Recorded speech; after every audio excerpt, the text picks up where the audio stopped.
So you think Christmas Eve is all about milk, cookies, and wholesome family vibes?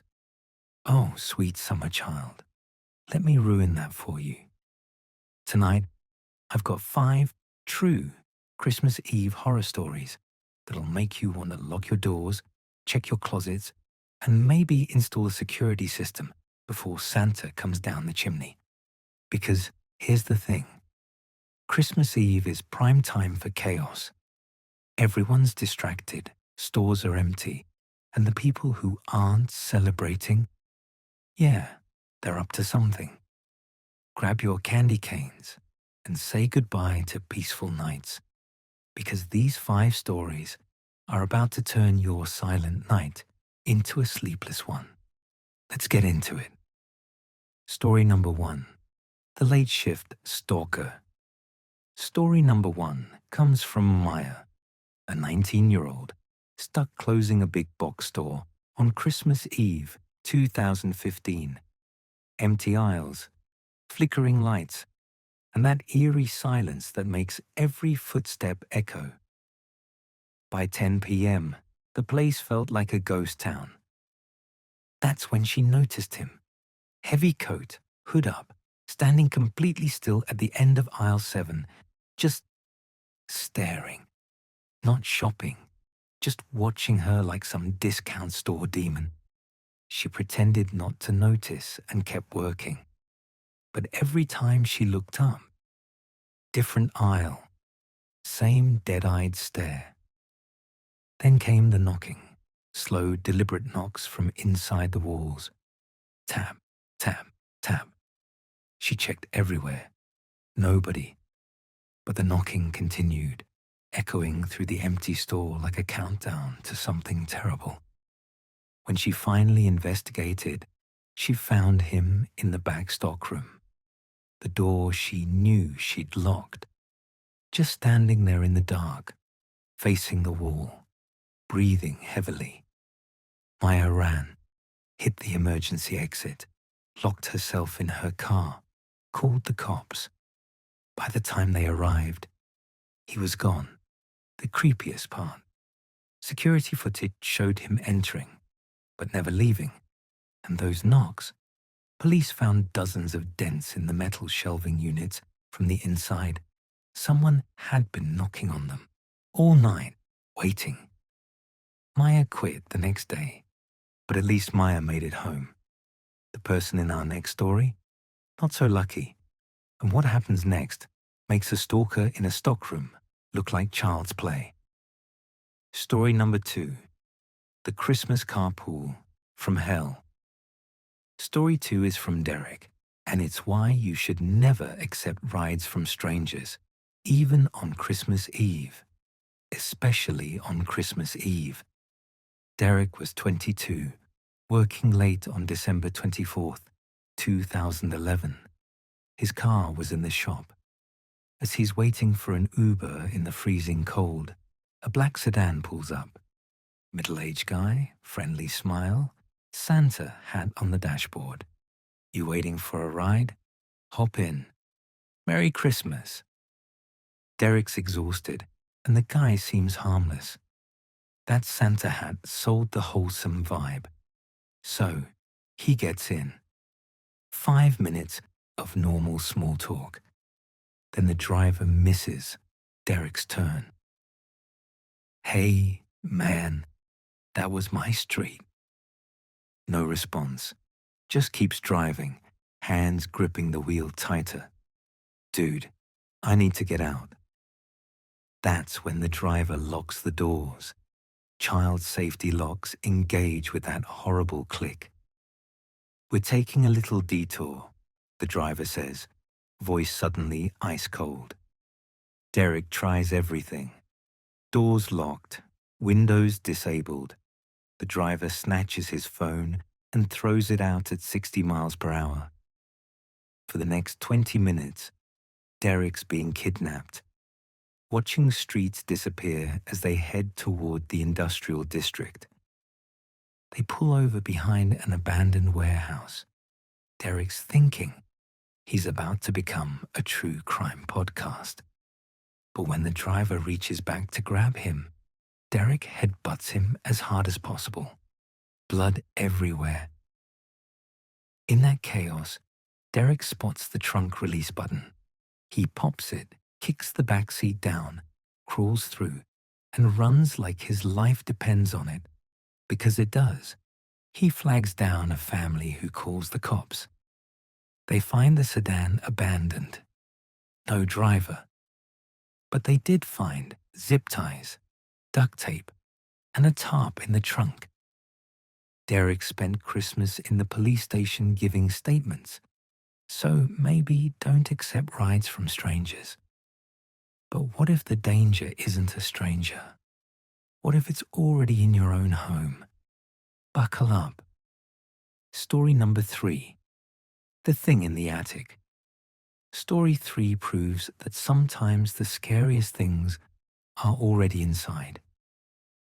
Rachel was hosting Christmas Eve dinner at her family's Victorian house in 2018. Everything's great until her 7-year-old nephew Tommy asks about the man in the attic. The room goes silent. What man? Tommy explains there's a man living up there. He's seen him through the cracked attic door. The man waves sometimes. Nice man, Tommy says. Everyone laughs it off. Kids' imaginations, right?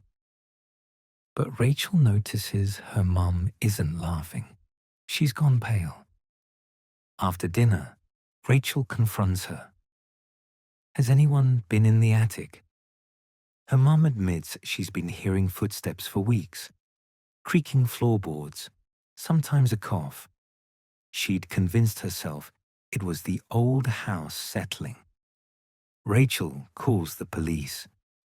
They go up and find nightmare fuel, a makeshift living space, blankets, food wrappers, a bucket, and family photos that had gone missing. Someone had been living there, watching them, learning their routines. But he's gone. Escaped through an opening in the roof when he heard the sirens. Police find fingerprints. It's a guy hired for roof repairs 6 months earlier. He never left, just made himself at home, watching the family through ceiling vents, coming down when they slept.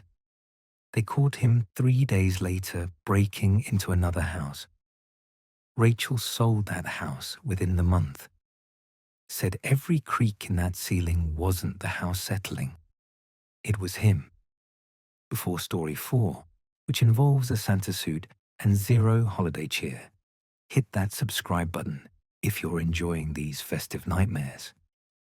Drop a comment telling me which story has ruined Christmas for you the most.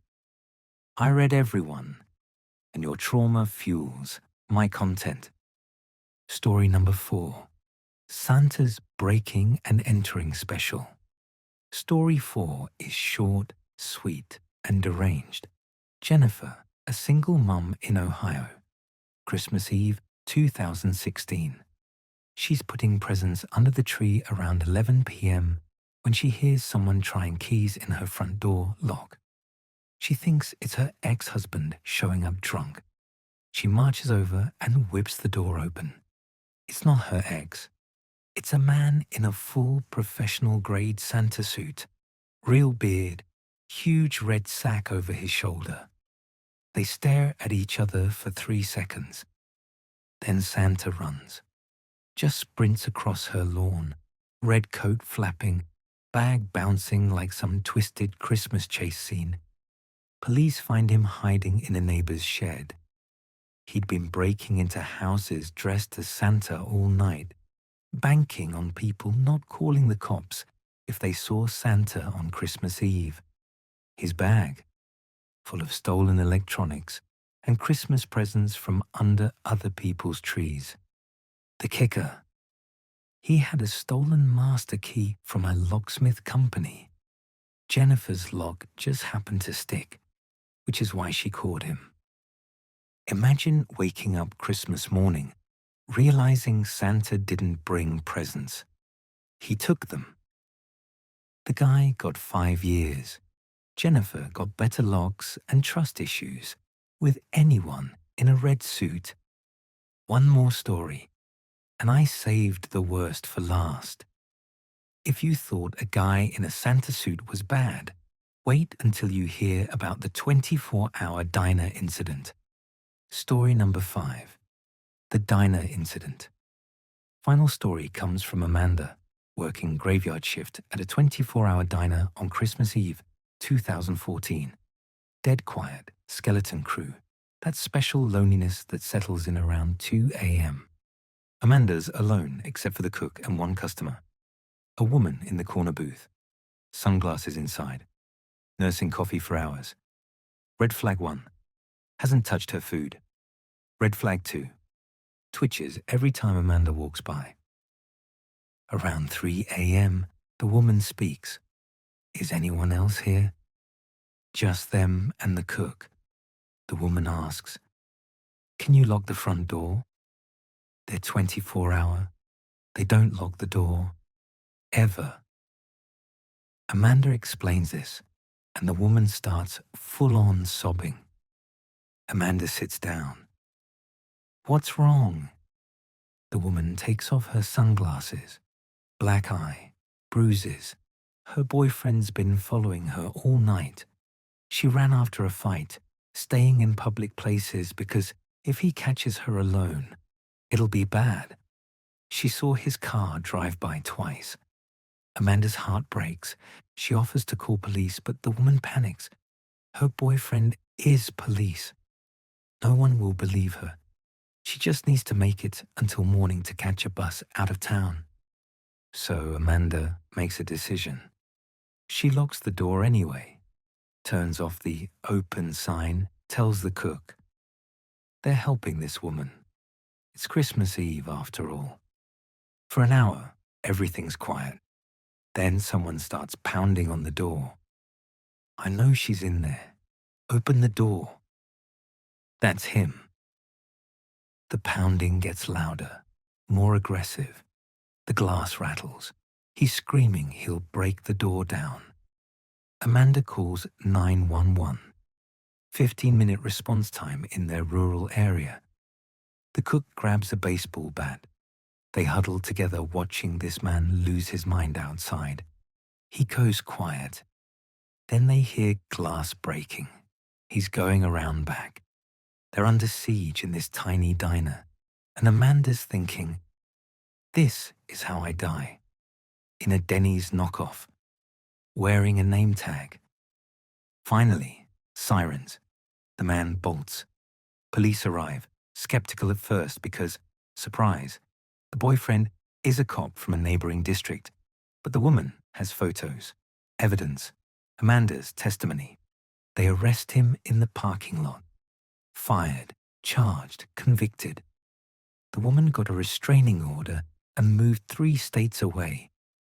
Amanda quit that week. Couldn't shake the feeling of being trapped, hearing that pounding on the door in her nightmares. And there you have it. 5 Christmas Eve horror stories, proving the holidays aren't always holly jolly. Sometimes they're straight up traumatizing. Here's the thing. These stories are real. Real people who thought they'd have a normal Christmas Eve. That's what makes them terrifying. If you survived this video, hit that like button and subscribe for more scary stories that'll ruin your favorite holidays. Got your own Christmas horror story? Drop it in the comments. I'm always looking for new nightmare fuel. Check the playlist in the description for more holiday horror. And if you want to support the channel, there's merch available that'll let everyone know you're dead inside. Perfect for awkward family gatherings. Stay safe. Lock your doors. Check your attics. Maybe reconsider those late-night shifts on Christmas Eve. Thanks for watching. I'll see you in the next one. If I haven't scared you away by then.